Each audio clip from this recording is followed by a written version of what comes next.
శ్రీ గురుభ్యో నమః. కర్కటే పూర్వఫల్గుణ్యా తులసీకాననోద్భవాం పాండ్యే విశ్వంభరాం గోదాం వందే శ్రీరంగనాయకీం. తెలుగు వన్ ప్రేక్షకులకు స్వాగతం. 9వ నాడు గోదాదేవి అందరి చెల్లులను మేల్కొల్పిన తరువాత ఇంకా నిద్రిస్తూ ఉన్నటువంటి మామ కూతురుని మేల్కొల్పుతుంది. ఈ మామ కూతురు ఎంత గాఢంగా నిద్రపోతూ ఉంటుందంటే మూగదా చెవిటిదా అనేటటువంటి సందేహం కలిగేటట్టుగా ఉంటుంది. ఏమిటిది అంటే భగవదనుభూతిలో పూర్తిగా లగ్నమైపోయి బాహ్య ప్రపంచ స్ఫురణ లేనటువంటి భక్తిసారులు అనబడే ఒక ఆళ్వారుని మనకిక్కడ జ్ఞప్తికి తేవడం జరుగుతుంది. ఆయన భగవద్ అనుభూతిలో మునిగిపోయి ఎంతో సమయం బాహ్యస్ఫురణ లేకుండా ఉండిపోయేవారట. పక్కన ఎవరు ఏం మాట్లాడినా వినపడేది కాదు. వినపడనప్పుడు మాట్లాడేది ఉండదు.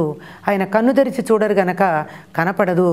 శరీరం మీద ఏదైనా స్పర్శ కూడా ఆయనకి స్పర్శ జ్ఞానం కూడా ఉండేది కాదు. ఏదైనా వాలినా తెలుస్తూ ఉండేది కాదు.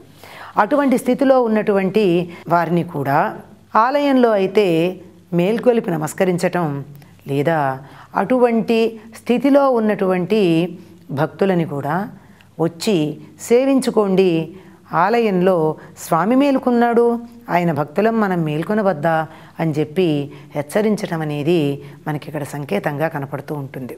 ఏమంటుందంటే చాలా శ్రేష్టమైనటువంటి రత్నాలతో తయారు చేయబడిన మేడలో మణిదీపాల మధ్య అగరు ధూపాల పొగతో హాయిగా నిద్రపోతూ ఉన్నటువంటి ఓ మామ కూతురా, నీ తలుపుకున్నటువంటి మణిమయమైన గడి తీయవమ్మా. అంటే ఆ ఇల్లు మణులతో నిర్మాణం చేయడమే కాదు, ఆ ఇంటికున్న తలుపుకున్న గడియ ఉందే అది కూడా మణులతోనే నిర్మాణం చేయబడింది. అసలు తలుపు తెరిస్తే కదా లోపల ఉన్న వాళ్ళకి బయట వాళ్ళ పిలుపులవి వినపడేవి. అలా తలుపు బంధించుకుని కూర్చోవడం కాదు అని చెప్పి అత్తనికి చెప్తోంది. అత్త, ఎందుకు నీ కూతురు ఇంకా లేవలేదు? ఆవిడేమన్నా మూగదా చెవిటిదా? లేక నువ్వే ఏమన్నా దాచిపెట్టావా ఆవిడ్ని? అదీ కాక నిన్ననేమన్నా అలసిపోయిందా? భగవంతుణ్ణి సేవించి ఆయనకి సేవలు చేసి అలసిపోయిందా ఏమన్నానా? లేదా నువ్వెవరినన్నా కాపలా పెట్టి బయటికి రావద్దన్నావా? లేదంటే ఎవరన్నా మంత్రం వేశారా? లేకపోయినట్టయితే మేము గొంతెత్తి పాడుతున్నటువంటి పాటలకి ఆమె ఎప్పుడో మేల్కొని ఉండాలి కదా. ఇప్పటిదాకా మేల్కొనలేదంటే ఏదో మంత్రముగ్ధ అయిపోయి ఉండాలి. మంత్రం వేసి పడుకోబెట్టి ఉంచచ్చు. మేమందరం మాయావి, మాధవ, వైకుంఠవాస అని ఆయన తిరునామాలు అనుసంధానం చేస్తూ ఉంటే నీ కుమార్తెకి వినపడటం లేదేమి అని చెప్పి అత్త కూతురుతో పాటుగా అత్తగారిని కూడా సంబోధించి చెప్పడం జరుగుతోంది. అంటే అత్త కూతురేమో అలిసిపోయి నిద్రిస్తోంది. మరి ఇంట్లో బిడ్డ నిద్రిస్తూ ఉంటే నిద్రలేపవలసినటువంటి బాధ్యత తల్లిది కదా. అందుకని తల్లిని కూడా సంబోధిస్తున్నారు. అంటే చిన్నతనంలో సన్మార్గంలో ఉండాలి అంటే తల్లిదండ్రుల యొక్క శిక్షణ ఎంత అవసరమో మనకి ఇక్కడ కనపడుతూ ఉంటుంది. ఎవరైనా తనయ చెడ్డదైనా తల్లిది దోషం అంటారు. అంటే అమ్మాయిలో చెడు ఉన్నట్టయితే తప్పు పెంచటం చేత కాని తల్లిదవుతుంది. అందుకే తల్లిని సంబోధించింది ఆవిడ. ప్రతి దినం వచ్చి గోదాదేవి చెలులు వచ్చి నిన్ను లేపుతున్నారు కదా, లేచి ఉండు అని తల్లిగా తన బాధ్యత వహించి చెప్పాలి కదా. చెప్పలేదు అంటే ముందు ఆవిడికి చెప్పాలి, నీ కుమార్తెని నిద్రలేపవమ్మా అని. అంటే పిల్లల యొక్క క్రమశిక్షణను గురించి కూడా చాలా సున్నితంగా తన పాసురాల్లో తెలియచెప్తూ ఉంది గోదాదేవి. అంటే పైకి ఇలా కనపడుతూ ఉంది, లోపలేమిటి ఎవరు ఏమన్నా వినపడే స్థితిలో లేదు. వినపడలేదు గనక మాట్లాడే స్థితిలో లేదు. కావలి ఉంది. ఎవరు? తన భక్తుల యొక్క దీక్ష భంగం కాకుండా ఉండడానికి భగవంతుడే వారికి కావలి ఏర్పాటు చేస్తాడు అని చెప్పి మనకి సంప్రదాయం చెప్తూ ఉంది. ఎందుకు అంటే ఒక మంత్రాన్ని జపించేటప్పుడు ఆ మంత్రానికి ముందు ఉండేటటువంటి ఏదో అంగన్యాస కరన్యాసాలు, ఆ తర్వాత కవచాలు, కీలకాలు ఉంటాయి కదా, ఇవన్నీ కూడా ఆ సాధకుణ్ణి, ఆ జపం చేస్తున్నటువంటి వాణ్ణి రక్షిస్తూ ఉంటాయి. అందువల్ల ఆ ధ్యాన భంగం జరగదు. ఇక్కడ ఇంకొక విషయం చాలా విశేషంగా చెప్తోంది గోదమ్మ తల్లి. ఏమిటి అంటే మంత్రం వేశారా అంతే.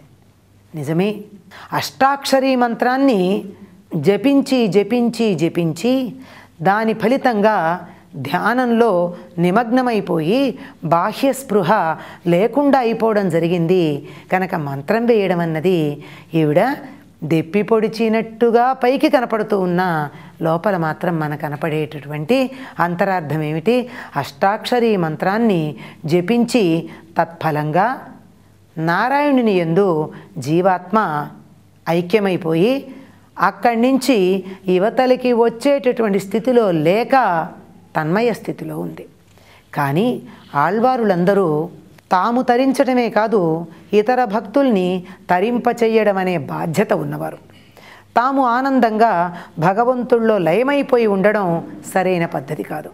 తాము పొందిన ఆనందం ఏదైతే ఉందో అది ఇతర భక్తులకి కలిగే వరకు వారికి బోధ చేస్తూ ఉండాలి, ఆనందాన్ని అనుభవిస్తూ ఉండాలి. మళ్ళీ ఆనంద స్థితిలో నుంచి వెలుపలికి వచ్చి తోటి భక్తులకు వారు ఉద్ధరించబడ్డానికి కావలసినటువంటి శిక్షణని ఇస్తూ ఉండాలి. ఇప్పుడు గోదమ్మ చేసింది అదే కదా. తాము ముందు పెడుతూ కూడా ఆగిపోయినటువంటి మరి యొక్క గోపిక కోసం అందరూ ముందు పెడుతున్నారు, అయినా నీ కోసం నేను వెనక్కి వచ్చాను అని చెప్పి వచ్చింది. కనుక ఇలా తమతో కలుపుకు వెళ్ళడం అన్నది ఈ విశిష్టాద్వైత మతంలో అతి ప్రధానమైనటువంటి అంశం. కనుక నీవు భగవంతుడిలో ఐక్యమైపోయి అక్కడే ఉండిపోవడం సరైనటువంటి పద్ధతి కాదు. నీవు పొందిన ఆనందం ఏదైతే ఉందో అది అందరికీ పంచాల్సి ఉంటుంది. అందరికీ పంచడంతో పాటుగా ఇతరులు కూడా ఆ ఆనందాన్ని పొందడానికి తగిన అర్హత సంపాదించుకునేటట్టుగా వారికి సహకరించవలసి ఉంటుంది అని చెప్పి గోదాదేవి ఒక చెలిని నిద్రలేపుతూ మనకి కనపడుతూ ఉంది. ఎలా నిద్రలేపాలి? నిద్రలేపేటప్పుడు కోపంగా నిద్రలేపకూడదు, మంగళకరమైనటువంటి మాటలతో లేపాలి.